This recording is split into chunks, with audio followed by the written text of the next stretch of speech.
So guys, naanay takaran sa Prince palita og gatas sa ato ang bibi, kaso kay hurot naman kanisa gikan siya dito sa counter, balik pag yun diha ngita gid siya pasensyoso jud kay siya nangitag pamaagi nga mahatag kung unsay gikinahanglan sa customer niya kasi kanang 1.3 kilo man ako ang ipangita para makasave pud ta.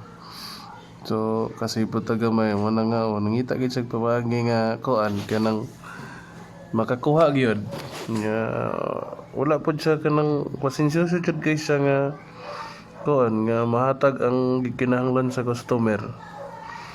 So salud ani kang kuya diya sa Prince nga pasensyoso jud kaayo.